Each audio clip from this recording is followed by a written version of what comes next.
जरूर कीजिएगा। मेरे जो वालिद थे, मैंने जैसे बताया बहुत पढ़े लिखे थे, तो उन्होंने बहुत गरीब भी थे, उनको कभी कोई नौकरी नहीं मिली, हार्डली उनके पास पैसे होते थे। जो भी बिजनेस उन्होंने शुरू किया, इतनी तालीम हासिल करने के बाद भी वो फेलियर ही रहा। लेकिन उन्होंने बहुत प्यार दिया, और क्योंकि उनके पास पैसे नहीं होते थे तो मेरे हर जन्मदिन पे अपनी कोई पुरानी चीज मुझको दे दिया करते थे। तो पहली पुरानी चीज जो, और बहुत बड़ा चढ़ा के उर्दू में अच्छे अच्छे अल्फाज यूज करके मुझे इंप्रेस करते थे कि बहुत अच्छा प्रेजेंट दिया है मुझको। तो वो मुझे पहली चीज उन्होंने मुझे, ये मैं हर जगह पर बोलता हूं, स्कूल के बच्चों के फंक्शन पे, येल यूनिवर्सिटी में, एडिनबरा में, क्योंकि आप लोग सब अपनी लाइफ के उस थ्रेशोल्ड पे हैं जहां से आपको कामयाबी हासिल करनी है इंशाल्लाह। सो पहली चीज जो उन्होंने मुझे दी थी, उन्होंने मुझे अपना शतरंज का सेट दिया था, टूटा फूटा सा। वो शतरंज हर रोज खेलते थे। हनुमान मंदिर के जो हेड प्रीस्ट थे, पंडित थे, उनके साथ रात को जाके मेरे वालिद जो हैं शतरंज खेलते थे। और उन्होंने मुझे कहा कि शतरंज से आप जिंदगी के बारे में बहुत कुछ चीजें सीख सकते हैं। पहली ये कि कोऑपरेशन और साथ मिलजुल कर काम कैसे करना है। दूसरी ये कि जिंदगी में आगे बढ़ने के लिए कभी कभी पीछे भी हटना पड़ता है।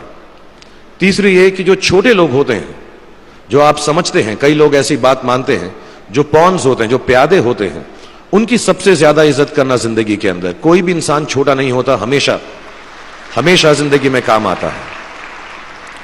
और कामयाबी हासिल करने के लिए आखिरी बात शतरंज ये सिखाती है हमको कि कभी कभी जिस चीज से सबसे ज्यादा लगाव होता है, जैसे रानी से अमूमन हो जाता है, कभी कभी उसे भी सैक्रिफाइस करना पड़ता है आगे बढ़ने के लिए। दूसरी चीज जो उन्होंने मुझे दी, मेरे पास है वक्त, 2 मिनट बोल सकता हूं मैं, सॉरी। दूसरी चीज जो उन्होंने मुझे दी थी, वो एक टाइपराइटर दिया था। आज के जमाने में आई डोंट थिंक किसी को, बहुत सारे बच्चे होंगे यहाँ पे जिनको मालूम भी नहीं होगा टाइपराइटर कैसा लगता है। अब सब कंप्यूटर पे काम करते हैं। तो टाइपराइटर के ऊपर जब आदमी लिखता है और अगर गलत लिखता है तो उसको मिटाने में बहुत तकलीफ होती है। So you have to be very diligent, बहुत ध्यान से लिखना पड़ता है, हम गलती नहीं कर सकते। और टाइपेक्स यूज करते थे टाइप को निकालने के लिए, कभी उंगली फंस जाती थी उसकी कीज के बीच में, मगर बहुत मेहनत से, बहुत डिलिजेंस से काम करना पड़ता था।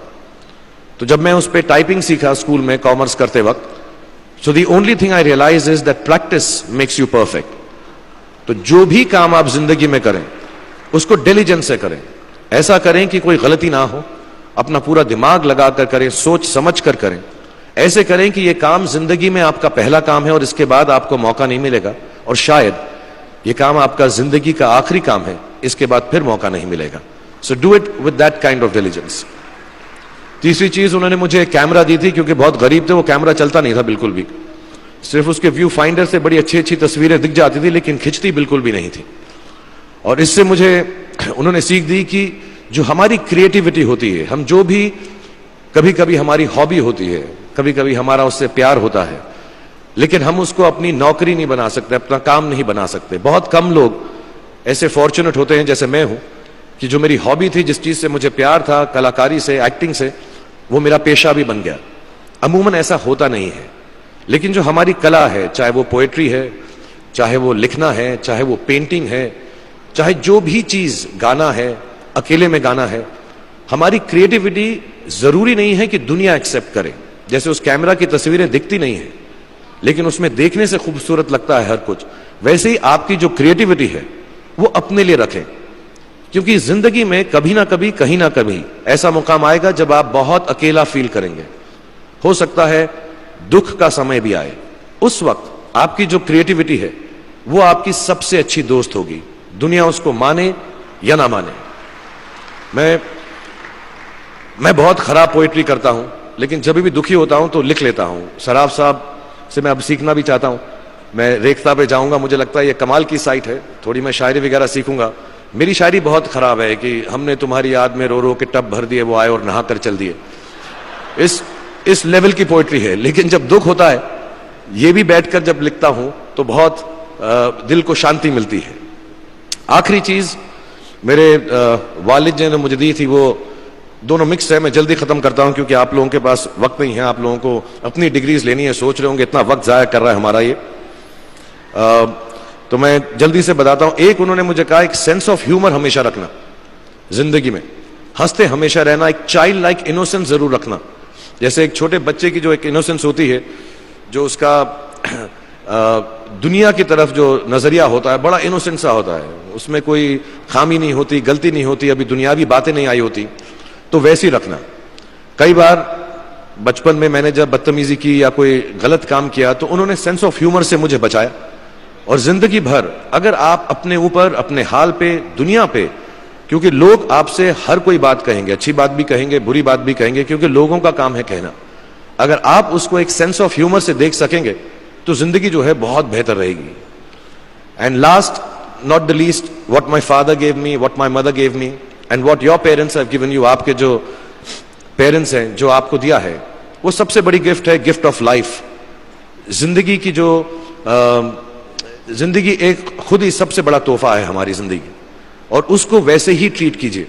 जिंदगी के अंदर जो भी मुकाम आए, जैसी भी चीजें हो, अच्छा हो बुरा हो, कभी अंधेरा हो कभी उजाला हो, हर चीज को रिस्पेक्ट कीजिए और जिंदगी में ग्रेस रखिए हर इंसान की तरफ।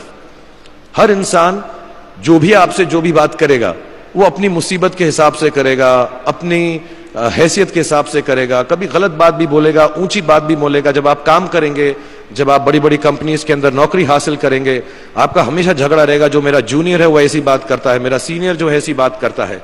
लेकिन सब जो हैं जिंदगी से जूझ रहे हैं, इस जिंदगी में कुछ बनने की कोशिश कर रहे हैं। सो वो ग्रेस जो है, वो लीवे जो है, हर किसी को दीजिएगा जो आपके साथी हैं, जो आपके साथ साथ काम कर रहे हैं, जो आपका साथ काम नहीं भी कर रहे और जो आपका साथ नहीं भी दे रहे। ग्रेस से बड़ी चीज आप जिंदगी को वापस नहीं लौटा सकते। ये 4-5 चीजें याद रखिएगा। याद रखिएगा, नहीं रहे तो कोई बात नहीं। आप लोग बहुत कुछ अभी इस जगह पर इल्म हासिल कर चुके हैं और मुझे उम्मीद है और मुझे यकीन है कि आप जो भी करेंगे जिंदगी में बहुत कामयाब होंगे। और फिर से मैं मौलाना आजाद नेशनल उर्दू यूनिवर्सिटी का शुक्रिया अदा करना चाहूंगा कि मुझे यहां पर बुलाया, आपसे मुखातिब होने का मौका दिया। थैंक यू वेरी मच, बहुत बहुत शुक्रिया। और आप, मुझे मालूम है कुछ टीचर्स जो होंगे यहां पर बैठे होंगे जो आपके फेवरेट नहीं भी हैं, जो बहुत स्ट्रिक्ट होंगे, डांटते भी होंगे आपको, उनको सबसे ज्यादा याद रखिएगा जब आप इस यूनिवर्सिटी से बाहर जाएंगे, क्योंकि जो सबसे ज्यादा टीचर आपसे स्ट्रिक्ट थे वो एक्चुअली सबसे ज्यादा आपसे प्यार करते थे। Thank you very much for having me here.